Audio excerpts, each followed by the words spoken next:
El historiador José Carlos Chiaramonte es profesor en filosofía por la Universidad del Litoral, profesor honorario de la Universidad de Buenos Aires e investigador emérito del Consejo Nacional de Investigaciones Científicas y Técnicas. Investigador del Instituto de Historia Argentina y Americana, Dr. Emilio Rovignani, del cual fue director entre 1986 y 2013 y dirige la colección Historia Argentina y Americana de Editorial Sudamericana.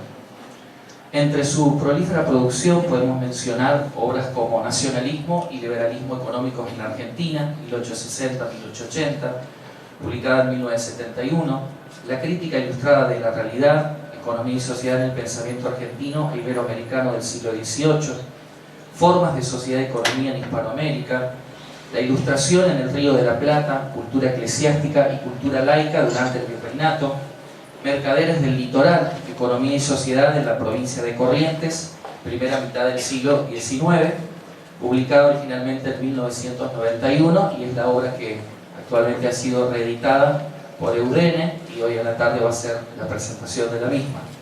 Ciudades, provincias, estados, orígenes de la nación argentina, nación y estado en Iberoamérica, el lenguaje político a tiempos de las independencias, fundamentos intelectuales y políticos de las independencias, notas para una nueva historia intelectual de Iberoamérica, usos políticos de la historia, lenguaje de clase y revisionismo histórico, y raíces históricas del federalismo latinoamericano. Se desempeñó como profesor en las universidades argentinas del Litoral, de Córdoba, del Sur y de Buenos Aires, y como investigador en el Instituto de Investigaciones Sociales de la UNAM, México. Sus estudios son sumamente relevantes para complejizar la historia política, económica e intelectual, tanto a nivel nacional como latinoamericano.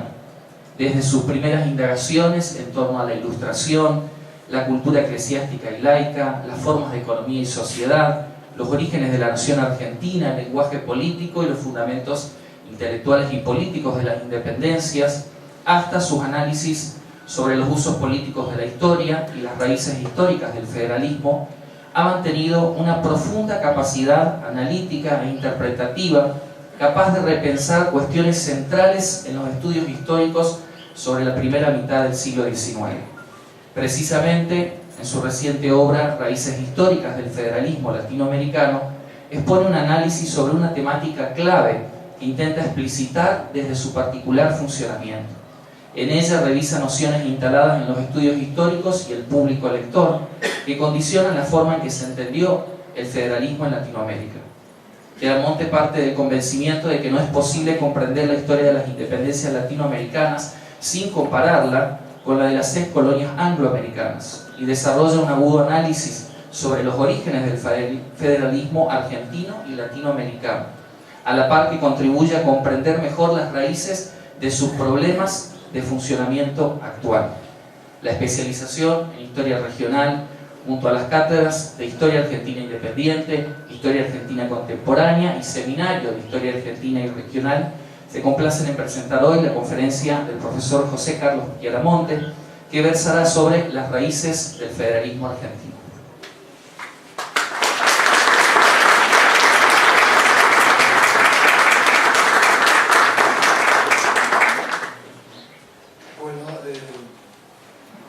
Es de rigor agradecer, aunque cuando a uno le dan trabajo no sé si se le va a agradecer, pero este es un trabajo muy agradable, hablar con gente, tanta gente como la que hay hoy, esperando que también puedan hacer preguntas, no muy difíciles, eso sí, pero, en primer lugar, de cara a la profesora Leoni,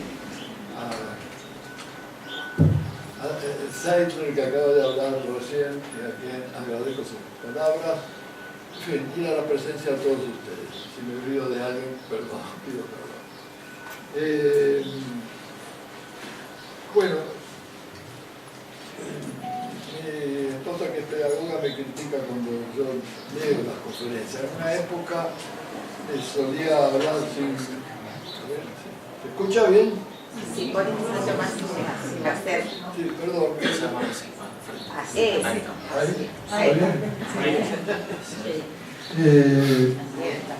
Tenía un amigo que ya ha muerto hace tiempo, un gran novelista, y también gran poeta. En la última obra póstuma de él hace una descripción mía, y entre las cosas que dice de voz desfalleciente. Entonces, tengan cuidado si hagan secas si de repente mi voz desfallece demasiado. Bueno, y voy a leer porque cuando la juventud se prolonga demasiado, uno ya no tiene la memoria tan ágil como en otra época. Entonces,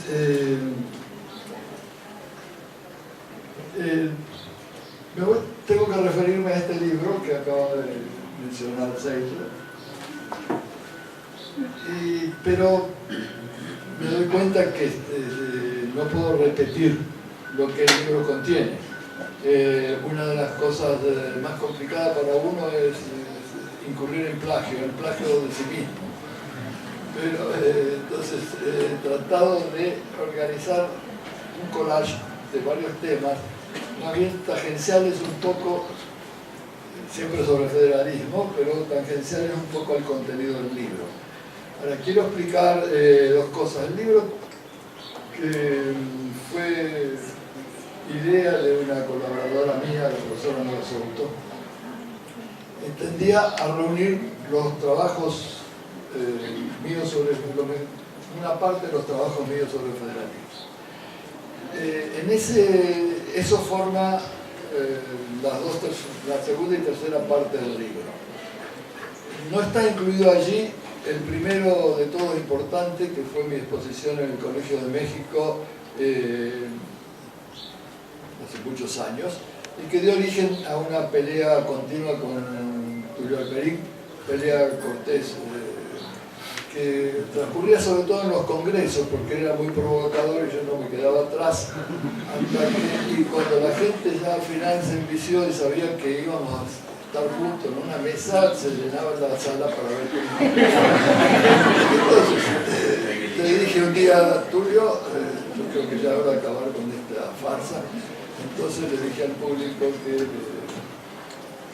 lamentaba desilusionarlo, pero el habitual show no se iba a repetir. Después me voy a referir a algo sobre la relación con Alperín. Entonces, entonces, segunda y tercera parte del libro tienen trabajos ya publicados, mientras que las dos primeras partes, en cambio, reúnen una investigación relativamente reciente que hice aprovechando mi obligación de ir anualmente a California y de residir cerca de la Universidad de Stanford. Entonces fue un trabajo paciente, les voy a explicar por qué. Y además muy meritorio, porque tenía otro trabajo mucho más pesado que el de investigar allí. Es decir, como le decía, solía decir a la gente, tengo dos trabajos, uno relativamente ligado en la Universidad de Stanford y otro no tan como historiador visitante, y otro no tan liviano como abuelo visitante, dado que tengo una hija con 2 nietos muy cerca de San Francisco. Entonces, en estos viajes que he repetido durante 10 años, fue surgiendo una idea que es cómo comparar, cómo dar cuenta de por qué les fue como les fue, con un régimen representativo similar al nuestro, a los norteamericanos, y por qué no fue como no fue a los latinoamericanos. Y una comparación que no debía estar hecha en función de argumentos raciales ni culturales, sino como alguna vez mismo Alperín dijo, pero esto no lo puede explicar ningún modelo ni teoría abstracta, sino la historia misma. Bueno, ese intento de comparación está en la primera parte del libro, pero abandono ahora eso para que dejarnos esperando que ustedes lo lean directamente. Entonces, en marzo de 1992, en el Colegio de México, se realizó un coloquio internacional, 3 federalismos latinoamericanos, México, Argentina y Brasil, siglo XIX y XX. Era coordinado por el historiador italiano residente en México, Marcelo Carmagnani. En esa reunión yo estaba a cargo de una ponencia sobre el federalismo argentino de la primera mitad del siglo XIX. Lamentablemente ese trabajo presentado allí, que debería estar en el libro, no lo pude incluir porque la editora del Colegio de Historia de las Américas del Colegio de México no dio consentimiento para su inclusión. Y está reemplazado por un trabajo hecho poco tiempo después. La ponencia fue objeto de crítica por parte de Alperín, pero crítica violenta, como acostumbraba a él. Los mexicanos estaban aterrados. Entonces, yo había descubierto que la forma de que Alperín no había que aterrarse, sino contestarle de la misma forma, también lo terminé acusándolo de nacionalista, pero nacionalista porteño. Y bueno, a partir de allí estas discusiones se prolongaron en diversas reuniones y congresos. Y paso a leer directamente. Entonces, el recuerdo de estas discusiones y la circunstancia del fallecimiento de Alperín me sugirieron intentar un resumen de mi deuda con sus trabajos y de la razón de aquellas discrepancias. Comenzaré por recordar que durante el año de 1961, luego de graduarme en 1956 en la Facultad de Filosofía y Letras de Rosario, asistí a la cátedra de Historia Social de José Luis Romero para realizar estudios de posgrado. Comenzaba entonces a brillar allí un joven historiador, Tulio Alperín Dondi, que compartía con otras figuras luego también destacadas una común apertura a las tendencias renovadoras de la historiografía europea en la segunda posguerra. Una común apertura que estaba especialmente encarnada en la llamada Escuela de los Anales. El primer trabajo de Alperín que leí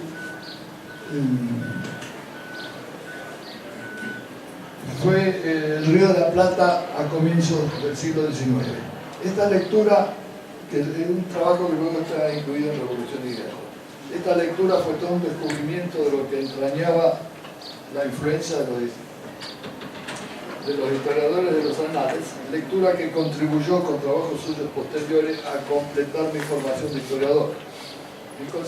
En consonancia con la Escuela de los Anales, en el entorno de Romero predominaba la concepción de una historia social caracterizada por la preeminencia de la historia económica, al punto que muchos de los escultores de las nuevas tendencias se inclinaban a subsumir el conjunto de la historia en la historia económica. No era el caso de Alperín.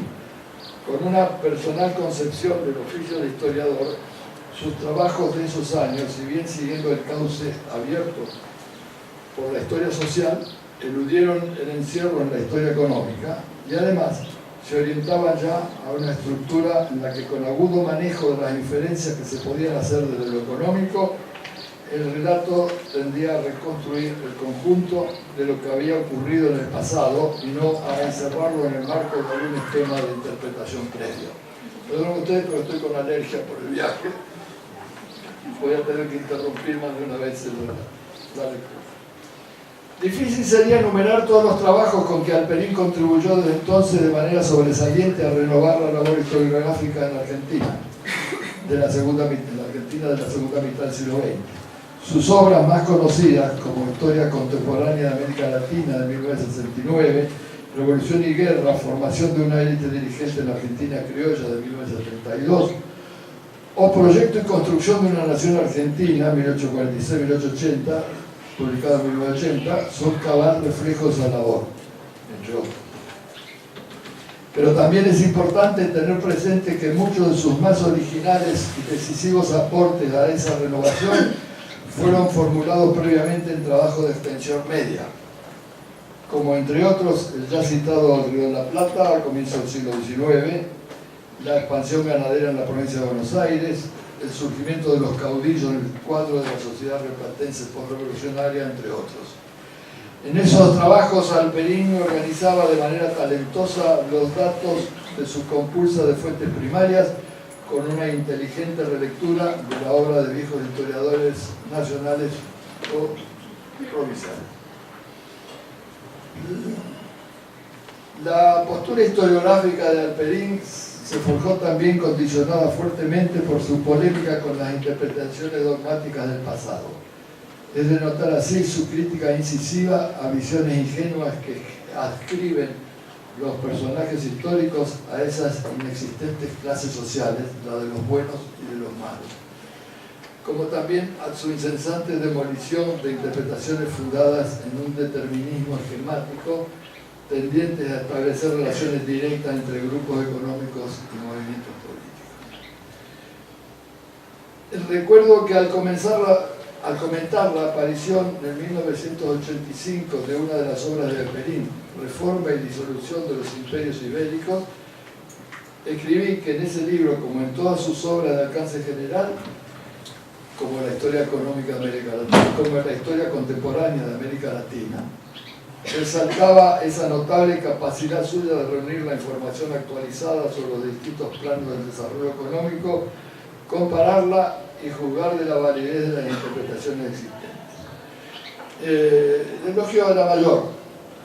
El elogio también incluía una defensa de las críticas recibidas, muchas veces, a veces justificadas, por esa manera de escribir tan peculiar que desespera más de uno de los lectores. Pero hace poco, cuando tuve que recibir a nombre de él, porque no pudo viajar en Chicago, un premio que se hace periódicamente en los congresos de la Asociación Latinoamericana de Científicos Sociales, LASA, dije, pero bueno, para alguien que era hijo de un latinista, y además que se llamaba Julio, es posible que le haya sido preferido Cicerón y no el César de la Guerra de las Galas. Una afirmación que a muchos les gustó, pero creo que a él no. Dado que lo pude visitar poco antes de su muerte. Pero, sin embargo, al escribir esa reseña, y aquí viene el motivo de la pelea, además de volcar en ella la descripción de las muchas y notables facetas de su libro, consideré necesario señalar lo que a mi juicio era un serio defecto del mismo. Un defecto que además es un defecto de los historiadores de Sanal, por lo menos del principal de ellos, de Fernando Rodel. La incomprensión del carácter de los conflictos políticos, en el caso de Alperín, de los conflictos políticos latinoamericanos del siglo XIX. Alperín procedía como si Argentina y otros países iberoamericanos ya existieran en el proceso de su independencia, además de no percibir la naturaleza de las sociedades y estados llamados provinciales. Su análisis se centraba en las sociedades, la sociedad argentina, la sociedad brasileña, la sociedad como si fuera un todo ya existente, desconociendo, por ejemplo, que en el Río de la Plata lo que existía no era una sociedad, sino diversas sociedades con sus correspondientes estados, aunque continuasen llamándose provincias.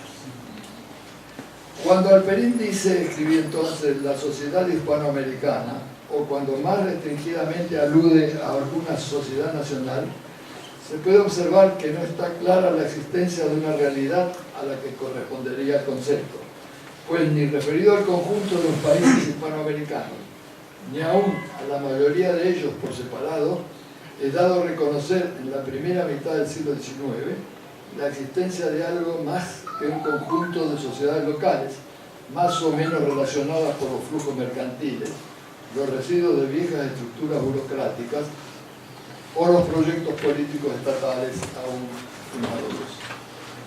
Como lo transmite el subtítulo de una de sus mejores obras, Revolución y Guerra, el subtítulo Formación de una élite dirigente en la Argentina criolla, a Alperín se le escapaba que la Argentina no existía entonces y que el escenario político no era el protagonizado por el proceso de formación de una élite criolla argentina, sino el de la contienda entre diversas élites provinciales que disputaban la forma de organizar un nuevo Estado. Bueno, lamento que Alperín no me pueda contestar, pero como alguna vez me sacó el cuero más de la cuenta, ¿no? ¿Puedo decir? Sí.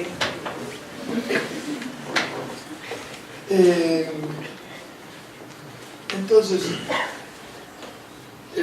La gran sorpresa de Alperín en mi exposición allá en el Colegio de México es que yo afirmaba que prácticamente el Río de la Plata era una colección de estados soberanos. El mejor ejemplo era el de Corrientes, además de Buenos Aires, y esto de que la Argentina no existía. Se burló en esa reunión de que argentino era sinónimo porteño. Bueno, entonces quiero dedicar el resto, para no repetir los mismos temas del libro, en algo que ustedes pueden encontrar mejor expuesto, por escrito por mí, en un libro colectivo cuyos autores soy en orden alfabético yo, Aymer Granados, colombiano, y Carlos Marichal, español norteamericano, mexicano, que se llama Crear la Nación, los nombres de los países de América Latina. Un libro compuesto de un ensayo por cada país, donde un historiador de esos países hace la historia de cómo se llegó a formar ese nombre. Partiría entonces previamente, y repitiendo algo de lo que dije, de recordar dos criterios innovadores que me obligaron a variar sustancialmente la visión de la historia del siglo XIX argentino y por extensión del latinoamericano. Uno de ellos consiste en la percepción de que hacia 1810 y años subsiguientes la Argentina no existía y que la correspondiente nacionalidad fue en realidad fruto tardío y no causa del proceso de la independencia. Argentina era, como ustedes saben, a raíz de los trabajos que he publicado, era sinónimo de porteño. Algo que necesariamente modifica el sentido atribuido tradicionalmente, por ejemplo, al 9 de julio. Además, el mismo concepto de nacionalidad como fundamento de un Estado tampoco existía. Es el argumento de fondo de lo que estoy diciendo. Porque el concepto de nacionalidad como fundamento de la existencia política de una comunidad se desarrolla con el romanticismo y llega al Río de la Plata, por ejemplo, con la generación del 37. Entonces, formar una nación, como lo explicaba el padre Gorriti, canónigo Gorriti en el Congreso del 24-26, era una relación, el desarrollo de una relación racional y contractual. La otra tesis de mayor importancia, pues trasciende y en realidad engloba a la anterior, consiste en advertir que lo que habíamos llamado federalismo no es lo que habitualmente se entiende por tal cosa, sino algo que, empleando un neologismo que no pude evitar, yo podría denominar confederacionismo. Esto es, la preferencia por esa antigua forma de organización política, la confederación, mediante la cual estados soberanos que por diversos motivos necesitan unirse, lo hacen sin perder su independencia soberana. Un criterio que también se reveló válido para otros países latinoamericanos y que obliga a advertir, por ejemplo, que las ciudades rioplatenses que enviaron sus diputados a la primera Junta de Gobierno actuaban como pequeñas soberanías, una calidad que al desaparecer el directorio en 1820 se prolongó en la calidad de Estado soberano que asumiría la denominada provincia. ¿La voz ha desfallecido algo?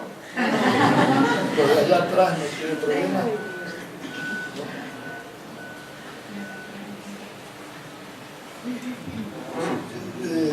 Me quiero ocupar de algo que he desarrollado en algunos de los últimos libros y que también en los artículos de divulgación que suelo escribir en la revista ENI. La Constitución, en el título, por casualidad los periodistas siempre hacen mal los títulos y no los tienen puestos, pero este estaba bien hecho. La Constitución ante la Constitución. Es decir, la existencia de una antigua Constitución en el periodo anterior a 1853.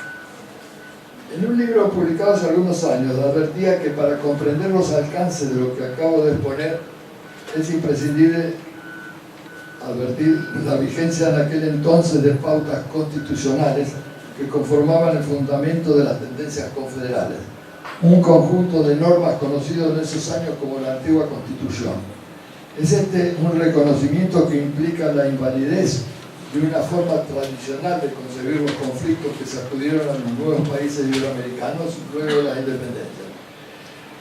Me refiero al falso dilema de constitucionalismo y caudillismo, en el que lo que erróneamente se denomina caudillismo equivaldría a anarquía política y a inexistencia de un orden legal.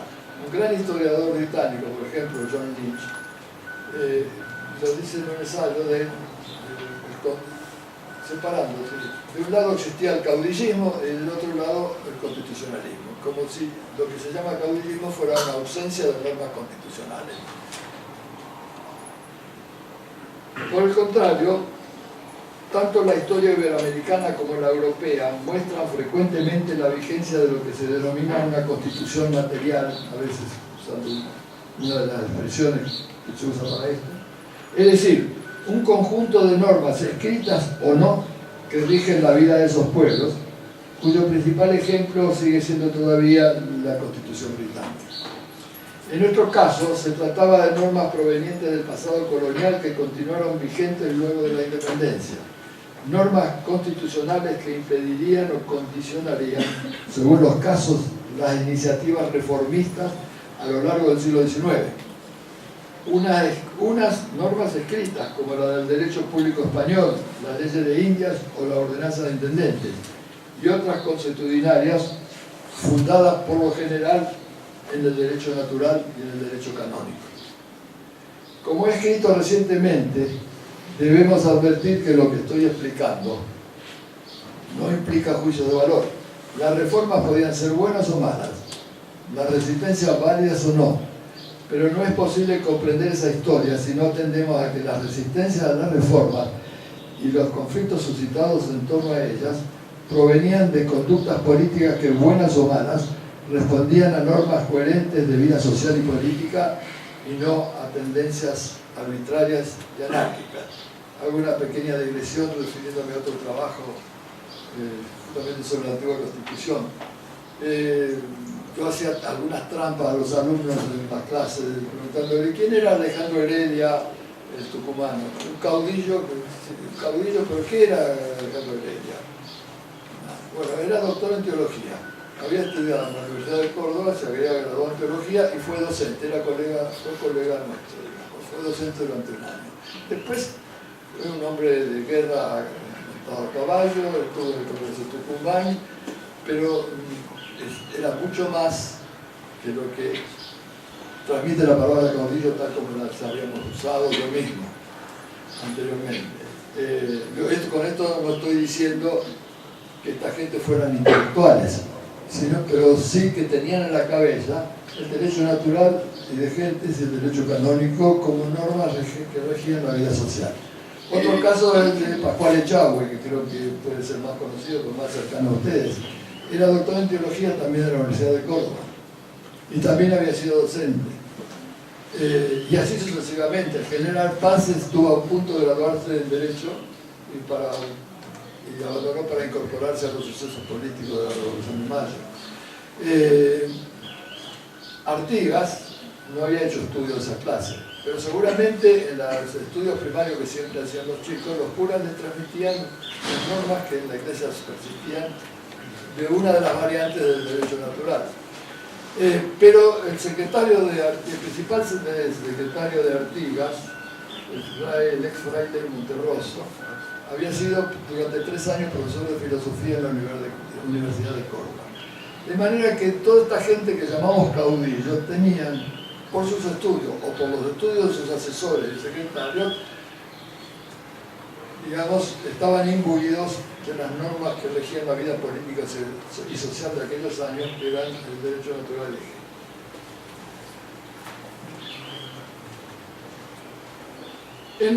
Continúo. Entonces, en que los conflictos políticos calificados de anarquía tenían en realidad otros factores desencadenantes. La no observancia de aquella antigua norma constitucional que suele ser conocida como principio del consentimiento. Se trata de una norma fundada entonces en el derecho natural, pero proveniente del derecho privado romano, y que fue convertida en norma de derecho público durante la Edad Media. Norma que regía y sigue rigiendo tanto el ámbito de lo privado como de lo público. Nadie me puede obligar a entrar en una sociedad política sin mi consentimiento, así como nadie me puede obligar a casarme. Si el matrimonio no es válido si alguna de las partes ha sido obligada y no consentida. Y así sucesivamente en todas las órdenes de la vida privada y pública, es un principio que todavía sigue vigente.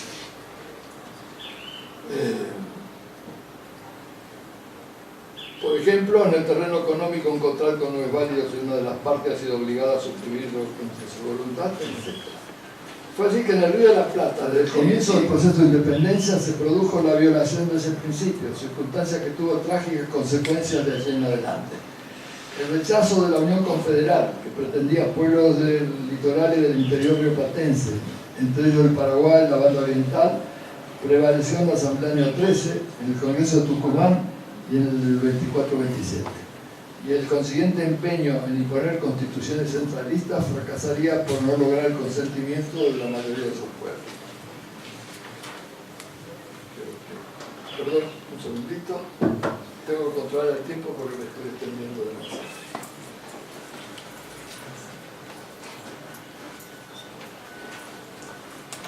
Se descanso un rato.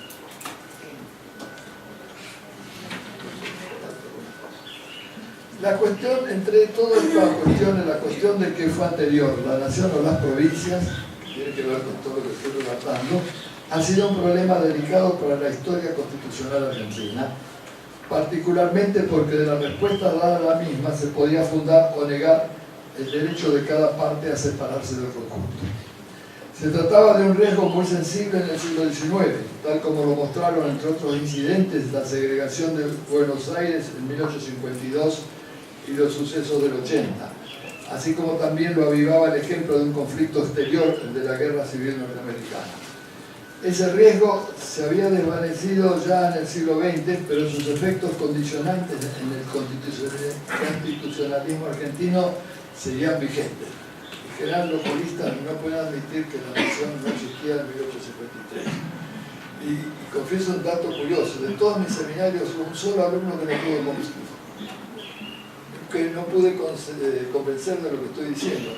Era el secretario de la Corte Suprema de Justicia y ahora el juez, era Julio, que además me ayudó mucho por los trabajos sobre historia constitucional. El problema provenía de que tanto la preexistencia de las provincias con anterioridad a la Constitución del 53, como su participación en calidad de entidades soberanas en el Acuerdo de San Nicolás de 1852, y en toda esa década fue Buenos Aires la más aferrada a su condición de Estado independiente y soberano. Esta condición no podía ser ignorada fácilmente. De modo que conciliar esa realidad con el principio constitucional de que la nación argentina está formada por un conjunto de provincias que son producto de ellas y no anteriores a ellas, y que solo ejercen ciertas atribuciones soberanas que a través de la Constitución la nación les ha concedido, no era cosa sencilla. La voluntad de poner, entre comillas, la nación al comienzo ha sido fuerte en los constitucionalistas, que unen así el recurso convencional propio del régimen representativo liberal de imputar la soberanía a un sujeto de derecho político denominado nación, con un supuesto histórico discutible, tal como se observa en este texto de uno de los más importantes constitucionalistas argentinos del siglo XX, Carlos Sánchez Viamonte, que escribía: en el proceso histórico las provincias son anteriores a la Constitución del 53, pero posteriores a la existencia de la nación argentina, nacida de la Revolución de 1810 y con plena independencia y soberanía desde 1816.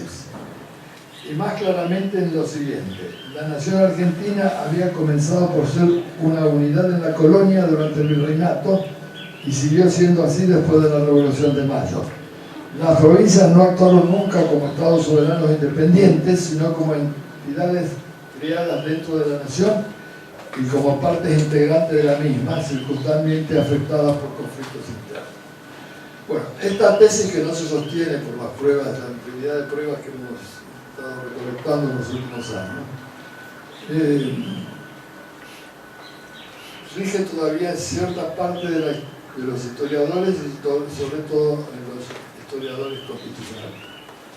El argumento adoptado así en la historiografía respectiva con mayor frecuencia para justificar la presidencia de la nación supone, como hemos visto, desde al menos el momento, considerarla desde al menos el momento inicial del proceso de independencia, considerado existente. La misma tesis es recogida más recientemente por otro destacado constitucionalista, quien sostiene que mientras en Estados Unidos la Confederación unió a colonias independientes, en Argentina el proceso comenzó con una entidad nacional única, heredera del virreinato, que luego de atravesar por un largo periodo de anarquía, devino en la forma constitucional descentralizante de 1853-60. Palabras de Ricardo Levene, que tampoco condicen con la realidad. Una cuestión anexa al problema que referimos es el de las oscilaciones en el uso del nombre de lo que más tarde sería la República Argentina. Ustedes saben, si me permiten una digresión, ¿alguien leyó el artículo, alguien conoce el artículo 35 de la Constitución Nacional? La mayoría de las respuestas va a ser no con toda seguridad. Ese artículo dice que los habitantes del país pueden considerarse miembros de la República Argentina, de la Provincia Unida del Río de la Plata o de la Confederación Argentina, pero que en los documentos oficiales se usará la expresión Nación Argentina. De manera que si ustedes le preguntan de dónde es, cualquiera puede contestar: soy provinciano unido del Río de la Plata o soy confederacionista argentina, con toda legalidad.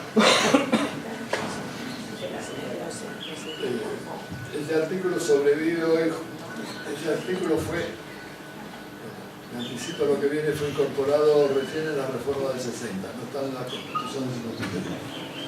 Y todavía también existe hoy un artículo que dice que a partir de la fecha de promulgación de la Constitución no habrá más esclavos en la República Argentina. Y eso genera un problema de otro tipo, pero ajeno a lo que estoy diciendo.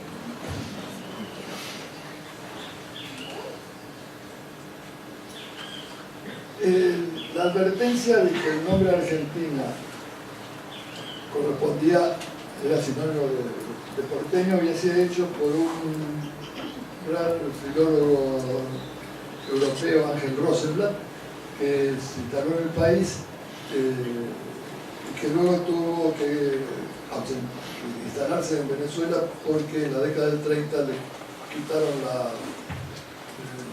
creo que era un ex dirigente comunista exiliado, escapando del nazismo, y le quitaron los papeles de la década del 30 y se fue a Venezuela, donde continuó una brillante carrera académica. Según Rosenblatt, el vocablo argentino, lo había demostrado taxativamente en un librito que publicó Udeva, que se llama El nombre de la Argentina, designaba solo al habitante de Buenos Aires, pero quizás pagando tributo a su delicada posición de un extranjero con situación difícil, limitaba ese uso al periodo colonial y afirmaba que a partir de 1810 los avatares del término reflejaron la lucha por la unidad nacional. A partir de 1810 escribía: la historia del nombre es la historia de la unidad nacional. Con esto Rosenblatt asume inadvertidamente el encierro en la versión tradicional de la cuestión nacional. Encierro que refuerza al adoptar el punto de vista de la existencia de fuerzas centrípetas y fuerzas centrífugas. Un punto de vista que supone, como ya ha dado, la existencia de la nación. El alcance del nombre Argentina, escribía, y de la significación de argentino resulta del juego contrapuesto entre esas dos. A partir de allí expone un copioso elemento de ocurrencia de los distintos nombres que se utilizaron hasta 1853. Provincias Unidas del Río de la Plata, Provincias Unidas del Río de la Plata en Sudamérica, Provincias Unidas en o de Sudamérica, República de las Provincias Unidas, República del Río de la Plata, Estados Unidos del Río de la Plata y asimismo comenzará tardíamente a aparecer República Argentina, Confederación Argentina y Nación Argentina, nombres que frecuentemente se alternan sin oponerse en los mismos documentos. En 1826, Rivadavia fue designado presidente de las Provincias Unidas del Río de la Plata, pero la fracasada constitución de ese mismo año se llamó Constitución de la República Argentina, y en su artículo se mencionaba al país como Nación Argentina. La frecuencia con que aparece la expresión Nación Argentina, no nos engañemos, reflejaba el clima transitorio que emanaba del Congreso Constituyente del 24-27, cuyo fracaso hizo declinar transitoriamente el uso de esa expresión. Y es cierto que luego de 1810 y durante mucho tiempo el vocablo seguiría conservando su sentido original referido a Buenos Aires, con la excepción de su uso por algunos porteños que, reflejando el papel dominante que atribuían a su ciudad, extendían el alcance del término a todo el territorio rioplatense, tal como ocurrió en algunos artículos del primer periódico El Telégrafo Mercantil, o como se lo encuentra usado en la obra inédita de un nativo de Buenos Aires, Bruno de Rivarola, destinada a enaltecer la fidelidad a la monarquía entre los jóvenes argentinos de todo el territorio.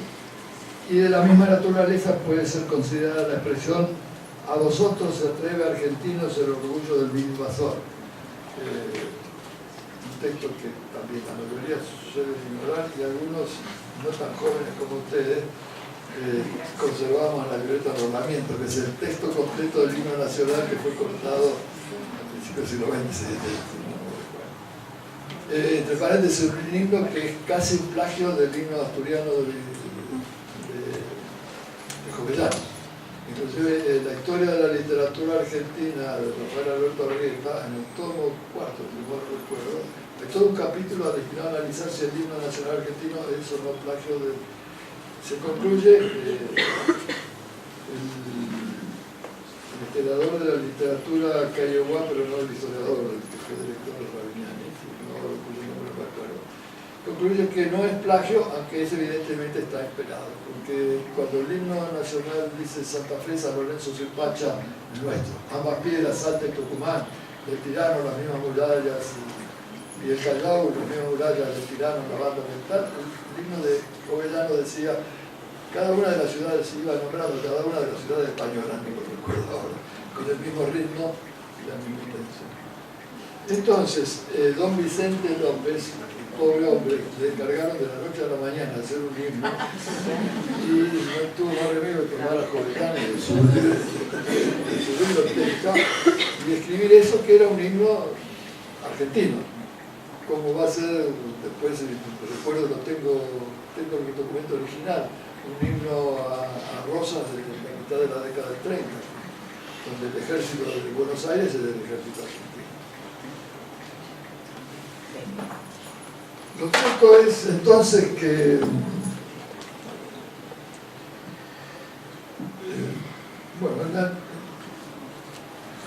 me faltaba un dato más, por ejemplo, en la memoria del general Miller se informaba en nota al pie a los lectores respecto de la expresión Juventud Argentina, aclarando que los de Buenos Aires se titulaban a sí propios argentinos, un contemporáneo de todo esto.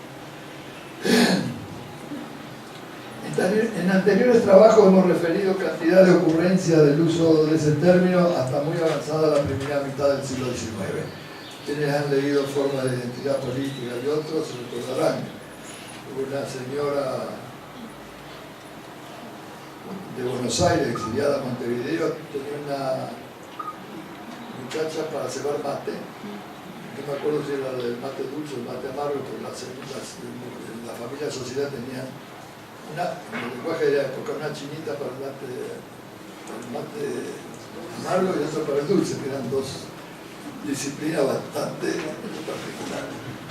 Entonces, una señora de Tucumán se la quiere llevar.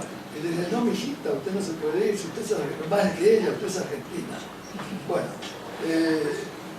todo esto lo está escrito en algunos de mis trabajos viejos, pero vale la pena recordarlo aquí. Un fraile de Santa Fe, franciscano creo, en Santa Fe, rodeado por los demás frailes, decide volverse a Buenos Aires porque era de Buenos Aires. Y el provincial de la obra le dice, bueno, déjenlo que se vaya, total es argentino, que se muera.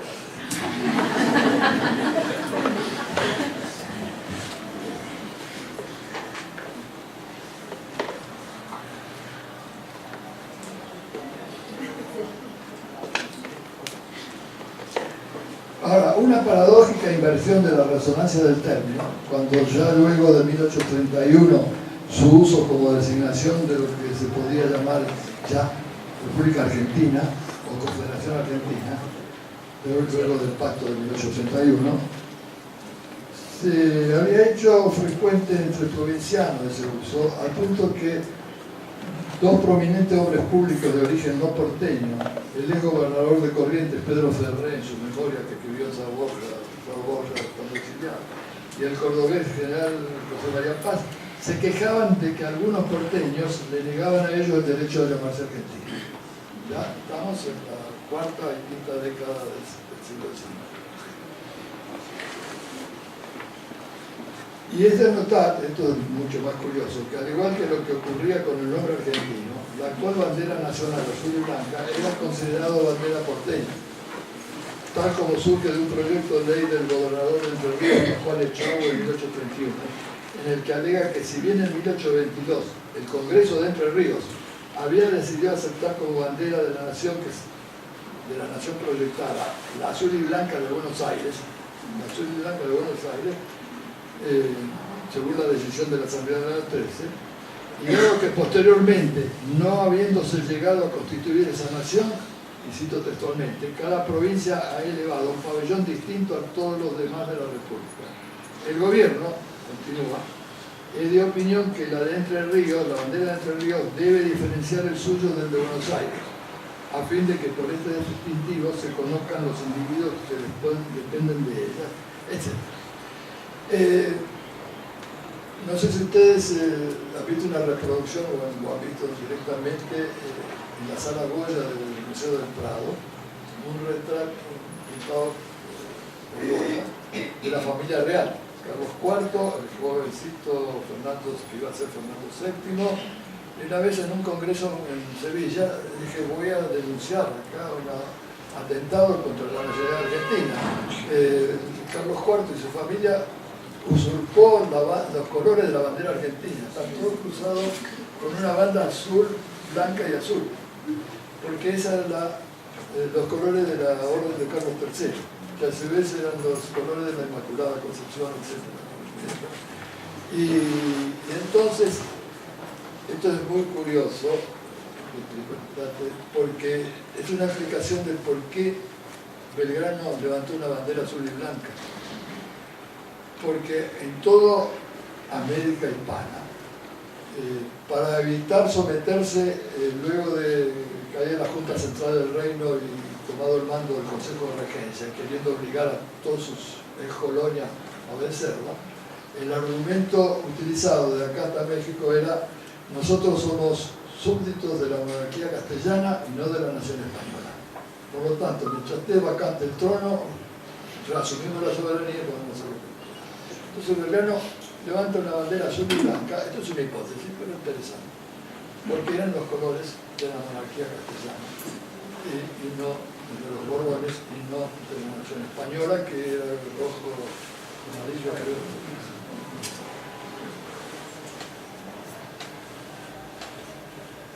Nos vamos pasando a un Sin embargo, el sorprendente cambio de actitud de Corrientes, la provincia más fuerte luego de la de Buenos Aires, y su principal enemiga hacia 1831, el cambio de posición cuando empieza a adoptar la nación argentina, inclina a pensar que había otras razones. Los manifiestos de Pedro Ferré se refieren a la nación argentina, inclusive se dirigen a los argentinos, un uso del gentilicio que era entonces mucho más escaso que el nombre del país. El nombre de Nación Argentina o Confederación Argentina podía ser más o menos usado con frecuencia, pero el nombre de argentinos era una especie inexistente, era nombrar una especie inexistente, que creo que sigue siendo inexistente. Y por suerte, porque si no sería muy aburrido, si los argentinos fueran todos iguales. Por suerte, yo escribí una vez un trabajo de la digresión que se llama Elogio de la diversidad. En realidad, la mayoría de los pueblos del mundo son muy diversos en su composición. Perdón, vuelvo a En este caso se trasluce, en el caso de Corrientes, un movimiento estratégico pensado para obligar a Buenos Aires a encarar la organización constitucional del país, resistida por esta por el riesgo que entrañaba para los principales apoyos de su prosperidad: la renta de aduana, la libre navegación de los ríos, que le privaría el control de la Cuenca del Plata, y el Tratado de Libre Comercio firmado en 1825 con Gran Bretaña, que podía sucumbir ante el proteccionismo demandado por provincias del litoral, sobre todo como la de Corrientes. Corrientes concedía, a mi juicio, la aceptación del antiguo nombre porteño para el nuevo Estado a cambio de la organización constitucional del país, que le permitiría imponer los intereses suyos y de otras provincias. Durante las 2 primeras décadas entonces de vida independiente, la denominación predominante del país real o imaginario fue la de Provincias Unidas del Río de la Plata. Ella se componía de 2 núcleos, el de Provincias Unidas y el del Río de la Plata. No cabe duda que en su origen Provincias Unidas reflejaba la calidad soberana de las ciudades, luego provincias rioplatenses, y por lo tanto la calidad confederal del vínculo que invocaba. Calidad confederal que surge explícitamente de la introducción al reglamento de la división de poderes de septiembre de 1811 de la Junta Conservadora. Este carácter confederal y la calidad comunal de las entidades confederadas fueron ingeniosamente explicadas por Nicolás Laguna, diputado de Tucumán a la Asamblea del año 13. Laguna, en comunicación dirigida al Cabildo de Tucumán, afirmaba que con el propósito de sostener siempre la majestad de su pueblo, no propugnaría otra cosa que la confederación, de manera que fijándose los deberes con que el Tucumán queda con respecto a las otras ciudades, se confirme y no se destruya la soberanía de nuestra ciudad. Pensando en una confederación de ciudades, y añadía con mayor énfasis, porque quien juró Provincias Unidas no juró la unidad de las provincias.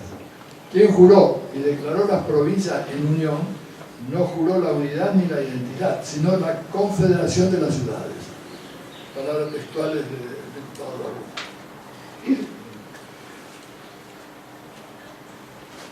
Solo a partir de que en Buenos Aires, luego del fracaso de la Constitución de 1826, se hizo conciencia de la imposibilidad de unir constitucionalmente el Río de la Plata bajo su hegemonía, tendencia que se había expresado fundamentalmente mediante soluciones centralistas o unitarias, y ante el riesgo de ser avasallada por las demás provincias, aquella denominación sería relegada al segundo plano.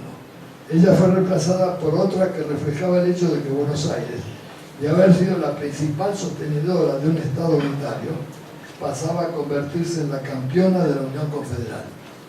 Es un notable cambio que ha sido muy poco observado y muy poco reflexionado. Tenemos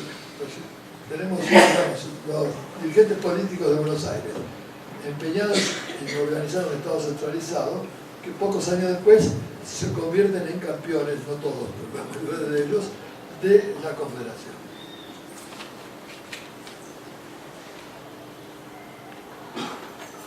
Tradicionalmente se ha considerado ese nombre como una expresión del federalismo argentino, errada interpretación que, como veremos, se hizo patente en la disputa que sobre la organización constitucional enfrentaría a Buenos Aires como la mal llamada Confederación Argentina surgida de la Constitución del 53. Más llamada porque se constituía un Estado federal, pero se lo seguía llamando Confederación. Todo esto emergió con fuerza después de la caída de Rosas y de la definitiva organización constitucional del país.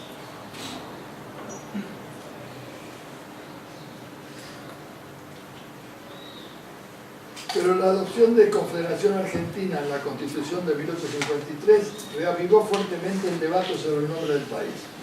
De hecho, constituía una patente incongruencia que se adoptase confederación en un texto constitucional que en realidad implicaba la definitiva desaparición del sistema confederal y su reemplazo por un Estado federal. Esto había sido percibido con alborozo por hombres como Sarmiento, que pese a encontrarse del lado de Buenos Aires, veían en la nueva Constitución la posible base de una nación unida y que consiguientemente reclamaron la sustitución del nombre de Confederación Argentina por otro más apropiado. En su libro, Comentarios de la Constitución, Sarmiento había recurrido a un argumento polémico que en el momento en que escribía, en 1853, tenía en Buenos Aires favorable acogida. Atribuir a Juan Manuel de Rosas la introducción del uso de Confederación Argentina. La palabra confederación, como designación de la República Argentina, escribía Sarmiento, fue introducida en el lenguaje oficial por el tirano, etcétera, etcétera. Al reiterar esa asociación del nombre al país por la Constitución de 1853 con el gobierno de Rosas, Sarmiento propone adoptar en cambio el de Provincias Unidas del Río de la Plata, cosa que también vuelve a sorprender por dos rasgos de este nombre. Uno, que se suprime la palabra argentina de la denominación por los porteños, y Sarmiento estaba dado a los porteños, existían ese nombre. Y otra, menos fuerte en la memoria política argentina, es que en su origen lo de Provincia Unida fue una expresión confederal, a imitación de la Provincia Unida de los Países Bajos. Es decir, una expresión que rescataba el carácter de soberanía independiente que tenían los que formaban esa Provincia Unida. Entonces Sarmiento dice, ¿por qué no llamarnos, como en el acta de la independencia, las Provincias Unidas del Río de la Plata, que él considera traducción de Estados Unidos de Norteamérica? Ahora que Sarmiento consideraba que la Constitución argentina era copia de Estados Unidos. Y agregaba que por suerte, porque como los remedios que tienen con prospectos para saber usarlos, la Constitución norteamericana tiene toda una tratadística comentarista que no sirve para interpretarla. Pero el principal objetivo de Sarmiento no era en el fondo vilipendiar a Rosas, sino el imponer al público que la Constitución del 53, pese a haber sido promulgada como Constitución de la Confederación Argentina, era en realidad ajena al régimen confederal. Por eso decide que antes de iniciar el análisis del texto constitucional a partir de su preámbulo y de estudiar su relación con la Constitución de Filadelfia, le es menester comenzar por la denominación con que la Constitución designa el país. Y para ello dedica al asunto un extenso parágrafo titulado Confederación, en el que partirá de la acertada distinción entre Constitución y Estado federal.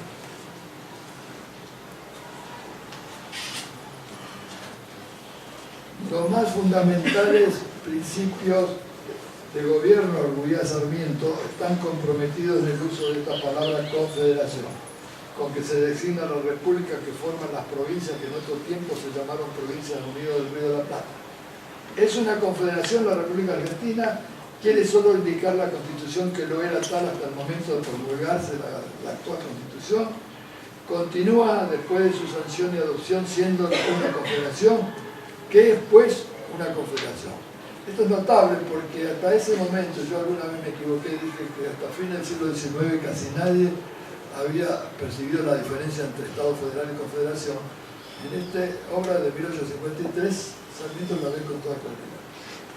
Una confederación, agrega Sarmiento, es en el sentido genuino, diplomático y jurídico de la palabra, en todos los idiomas del mundo, una asociación entre diversos estados por medio de un pacto o tratado.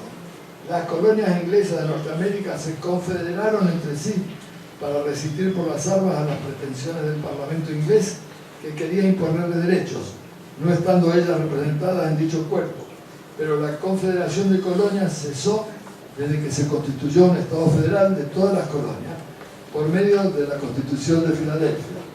Y la antigua confederación pasó a ser una unión de estados con el nombre de los Estados Unidos de América del Norte en 1788, al ratificarse la Constitución de Filadelfia. Quiero agregar cosas que siempre suelo repetir que el Estado federal es una invención norteamericana absolutamente nueva. Hasta 1787, hasta la Convención de Filadelfia, federalismo era las confederaciones o tratados o alianzas. Entonces, y a partir de allí se crea una nueva forma y se da lugar a un equívoco. El que lo vio muy bien fue Tocqueville. Los Estados Unidos han inventado ahora una forma de Estado casi tan centralizado como la monarquía europea, pero la palabra nueva para designarlo todavía no existe. Bueno, se equivocó, la palabra nueva terminó siendo la vieja de federalismo y lo anterior quedó designado por confederación.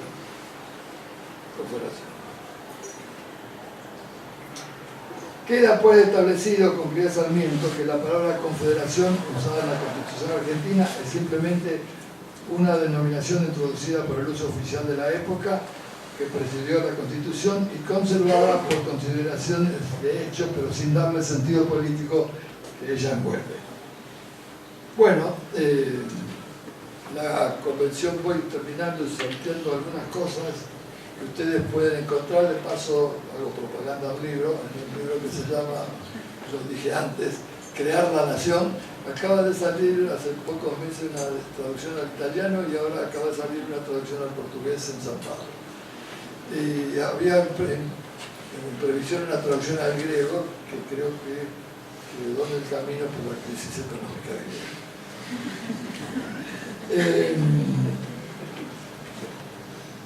Termino, bueno, sigo comentando en este trabajo que integra ese libro cómo la postura de Buenos Aires se fundaba en el principio del consentimiento, cómo las actas de la Convención de Buenos Aires de 1860, destinada a revisar la Constitución del 53 para ingresar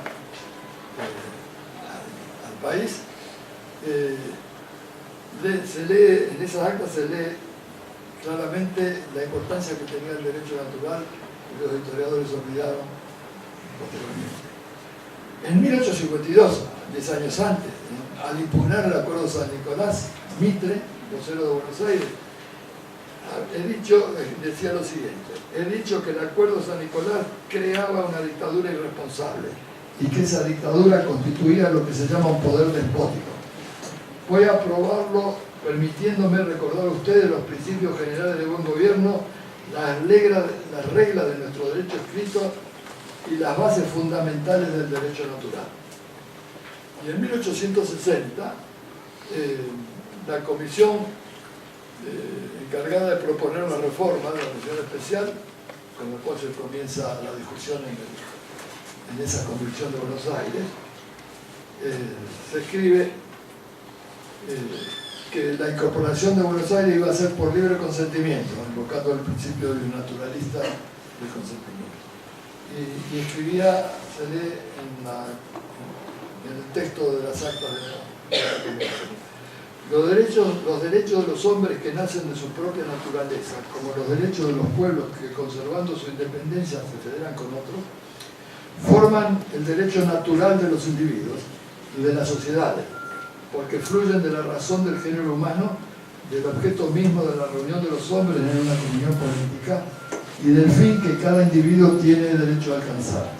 El objeto primordial de los gobiernos, agrega, es asegurar y garantizar esos derechos naturales de los hombres y de los pueblos, y toda ley que los quebrantase destruiría los fundamentos de la sociedad misma, porque iría contra el principio fundamental de la soberanía, porque iría contra la voluntad de los pueblos y de los individuos.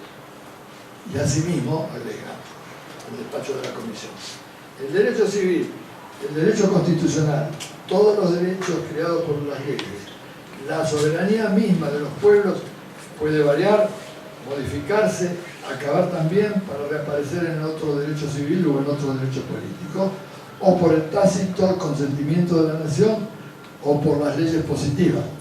Pero los derechos naturales, tanto de los hombres como de los pueblos constituidos por la divina providencia, según palabras de la ley romana, siempre deben quedar firmes e inmutables. Bueno,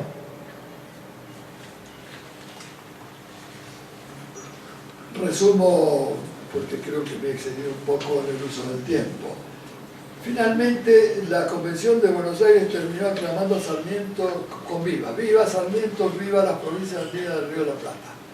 Pero el resultado, Urquiza dio orden a toda su gente de votar todas las reformas propuestas a Buenos Aires, porque ya se había probado que el nuevo Estado, con capital en Paraná, no podía subsistir sin la integración de Buenos Aires. Pues lo único que no se aceptó fue el artículo relativo al nombre, y en una carta privada le explicaba a Abel Safir que no podía ofender a tanta gente que lo había seguido todos esos años anteriores y que se llamaban confederacionistas, que invocaban la confederación. De manera que, debido a ese avatar, como decía al principio, yo soy un provinciano unido del Río de la Plata, que he tratado de entretenerlos un poco, espero haberlo logrado con esta historia, y el resto no cuento más porque así puedo obligarlos a leer estos libros que he mencionado. Muchas gracias por la atención.